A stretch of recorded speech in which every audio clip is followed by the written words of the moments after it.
Hello, it's 9 p.m. in RTD. It's time to English New Edition for tonight headlines. We have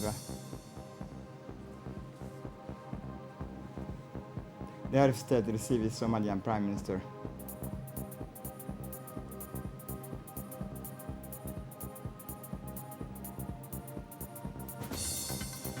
For the national scene, closure of the fifth intellectual forum of Somali. For the international scene, in Haiti, tanker explosion kills 75 deaths. Welcome to our newsroom. The President of the Republic, His Excellency Ismail Omar Guelleh, received at the Palace of the Republic the Prime Minister of the Federal Republic of Somalia, Mr. Mohamed Hussein Roble. The strengthening of bilateral relations between the two countries were at the heart of discussions between the President of the Republic and the Somali Prime Minister. At the end of the meeting, the President of the Republic congratulated the Prime Minister for his efforts in organizing the Somali election, especially the lower house, which was successfully completed, and encouraged it to accelerate the electoral process so that Somalia continues on the path of good governance. The Minister of Foreign Affairs Mahmoud Ali Yusuf, the Minister of National Education and Vocational Training Mustafa Mohamed Mahmoud, the Secretary General of the Presidency Mohamed Abdullahi Wais, and the Chargé d'Affaires of the Djibouti Embassy in Somalia, Mohamed Ibrahim, took part in this meeting. On the Somali side, the Minister of Security, the Secretary of State for Defense, the Somali Ambassador to Djibouti took part, recalling that the Somali Prime Minister is participating in the closing ceremony of the 5th Conference of Somali Intellectuals. After 3 days of discussions and debate of ideas, where a pleiad of Somali intellectuals have crossed their views on the same object of study, that of the geopolitical dynamics and the changes that the Horn of Africa know. The 5th edition of the forum, organized by the Heritage Institute, ended today. Organized in close collaboration with the CERD, the Heritage Forum is a famous forum for the integration of Somali intellectuals in the region and especially in the diaspora. These are real appointment or brilliant men as well as women who are the spearhead in their respective academic file from any generation bring their stones to building views and opinions in areas ranging from political science, economic and social, but also peace and security. Indeed, the Horn region in general is going through potentially devastating instability that requires today comprehensive understanding, collective thinking, and knowledge-based mitigation strategy. This annual Somali Davos Forum, a true laboratory of ideas, has always had as its main mission to provide decision makers and communities in this part of the world with sustainable solutions to the challenges and problems they face in all areas, political, economic, but also cultural. For his part, the Minister of Foreign Affairs Mahmoud Ali Yusuf has indicated for his part, he said, I am honored to speak today on behalf of the President of the Republic through this platform and to deliver this speech to the distinguished audience. I begin my speech by first thanking and acknowledging the affiliate of the Heritage Institute for Somali Heritage Studies, as they all deserve our praise and congratulations. Exchanging opinions with each other is not an easy process, but rather requires a lot of effort, focus, and understanding. They continue in these directions for 5 years, working with sincerity and dedication, resulting in positive and useful decisions and recommendations. The Somalian Prime Minister Mohamed Hussein Roble said for his part that it is an honor for me to be invited by the sister countries of the Republic of Djibouti and the Heritage Institute to participate in the conclusions of the 5th Forum of Somali Intellectuals from different regions of Somalia and different countries of the world. Highly appreciated the efforts of the Republic of Djibouti, which have included all areas to support the state of Somalia. Both it is worth noting that the Republic of Djibouti has hosted many meetings for Somali reconciliation, such as the conference held in Alta for the reconciliations of Somali and as the Republic of Djibouti has sent us its forces to establish security and stability in Somalia, which is a very important step called HEAL, which along with other AMISOM forces maintain the security and stability of Somalia. We intend to respect the rights of women, give them their rights to parliamentary assent, and preserve their dignity and honor in the society. The president of the Somali regional state of Ethiopia, Mustafa Mohamed Umar, left yesterday mornings in Djibouti, Tuesday, December 14, 2021, after taking part yesterday mornings in the launch of the Forum of Somali Intellectuals on Peace, Stability and Development of the Horn of Africa, organized by Heritage Institute. The delegation was accompanied yesterday morning to the Ethiopian-Djiboutian borders by the Minister of Interior Said Nuh Hassan and the Prefect of Al Sabih Musa Adam Migane, the President of the Regional Council Omar Ahmed Waisa. Prime Minister Abdul Qadir Kamil Mohammed sponsored early this morning's workshop on the National Confidence Pact for Employment at Campus Key Hotel. This workshop, which is of paramount importance to the government, was organized by the Minister of Labor in close collaboration with the Minister of Foreign Affairs International Cooperation. The objective was to bring it together around the roundtable donors to present the priority areas of interventions as specified in the National Pact of Confidence for Employment. These axes that define the action of the ministry are the dynamization for access to employment, the introductions of new devices to accompany and better insert young people in search of employment. In other words, create the ecosystem necessary to make the labor market more dynamic. Indeed, the primordial role of the youth in the socio-economic life remains a major concern for the President of the Republic. This is why the government, through the Ministry of Employment, systematically addresses the issue of employment in all its interventions. It considers that macroeconomics and sectoral policies are important instruments that have a real impact on the national economy's dynamics and influence job creation. For his part, the Minister of Labor, Isman Ibrahim Roble, has indicated in his speech the reductions of unemployment and employment streams from the good coordinations of all economic and structuring policy, from the implementation of large projects generating high value added activities and creating jobs. Creating decent jobs in larger number, especially for young people and women, has become a priority.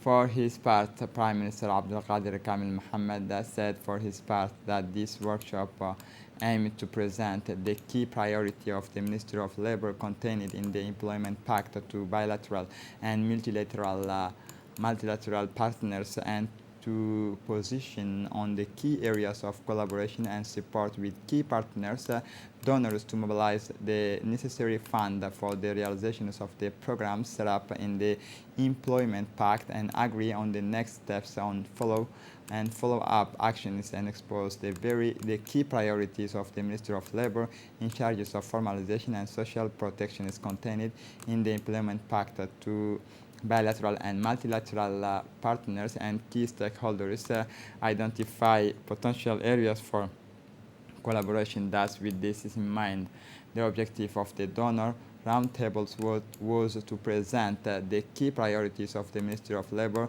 to bilateral and multilateral partners and key stakeholders, and identify potential areas of collaboration. A signing ceremony for the project on capacity buildings in maritime security was held this morning at the Ministry of Foreign Affairs. The ceremony was chaired by the Minister of Foreign Affairs Mahmoud Ali Yusuf and was attended by Colonel Wa'az Omar Bogore, the Ambassador of Japan and the resident representative of JICA. This donations project of the Coast Guard consists of 2 patrol boats, will serve to ensure security and maritime safety on the high seas of the region. This is the second donations of patrol boat through JICA's non-reimbursable grant system to the Djiboutian Coast Guard. The Japanese Ambassador Otsuka Umio was pleased to participate in this signing ceremony for the project on capacity buildings in maritime security. For his part, the Minister of Foreign Affairs and International Cooperation, Mahmoud Ali Yusuf, has indicated for his part, we have signed, he said today, a grant agreement announcing amounting to about $26 million in order to build two new 35-meter patrol boats for the Djibouti Coast Guard. These two patrol boats will join in a few years the three boats that have been donated by Japan and will become the largest patrol boat of the Djiboutian Coast Guard. Japan lists support for regional stability as one of the pillars of its cooperation with Djibouti, and this project is perfectly in line with our policy. Indeed, this project allows the reinforcement of the operational capacity of the Coast Guard, which plays an essential role in the maritime security of the region. In this way, Japan can promote the visions of the free and open into Indo-Pacific space. It has been more than 10 years since the Djibouti Coast Guard was established. Since its establishment until today, Japan has been supporting it consistently. JICA, the Japanese Coast Guard, and the Djibouti Coast Guard have always worked together and worked hand in hand. I wonder if you would understand how happy I am participate to this ceremony, said the Minister of Foreign Affairs. The Minister of Trade and Tourism, Mohamed Warsama Diriye, received early this morning in turn the Cuban Ambassador Marcelo de la Caridad Caballero Torres. The Minister of Commerce welcomed the new Cuban ambassador. The meeting focused on ways to promote tourism and the exchanges of expertise. Once finished, the Minister of Tourism received this time the Chinese ambassador.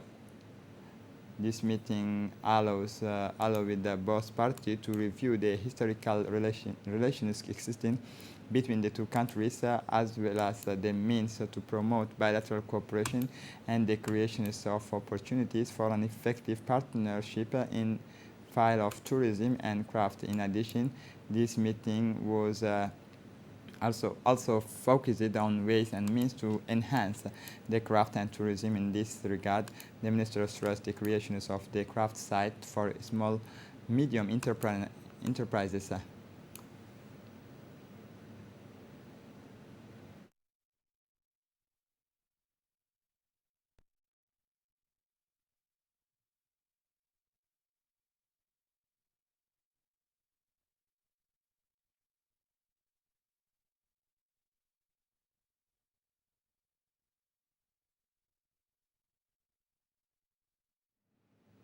On the sidelines of his participation in the 41st session of the General Assembly of Arab State Broadcasting Union in Riyadh, the capital of Kingdom of Saudi Arabia, the Director General of RTD, Mr. Aden Abdi Jama, met yesterday with the new President of the Union, CEO of the Radio Television Authority of the Kingdom, Mr. Mohammed bin Fahd Al Harithi.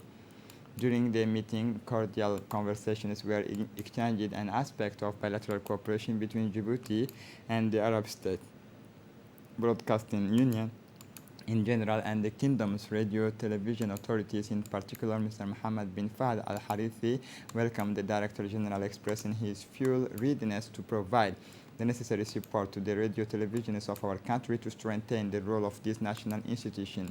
For his part, the Director General, Mr. Aden Abdi Jama, expressed his thanks and appreciations to the Saudi officials for the warm welcome and hospitality, affirming the major role of the Kingdom of Saudi Arabia in promoting joint Arab actions and its unwavering support to the Arab State Broadcasting Union to improve this performance. The Secretary General of the Ministry of Women and Family, Ms. Anisa Hassan Bahdoun, and the Vice President of UNFD, Hasna Humad Bilil, presided yesterday the launching of the training of women entrepreneurs organized this morning at the headquarters of UNFD. This training is organized by the Network of Women Entrepreneurs Associations in Djibouti. The objective is to strengthen women's entrepreneurship in Djibouti and their representation at the regional international level. The launching ceremony of this training was attended by the Djiboutian parliamentarian, the Secretary General of the UNFD, the President of the associations, as well as young female entrepreneurs of Djibouti.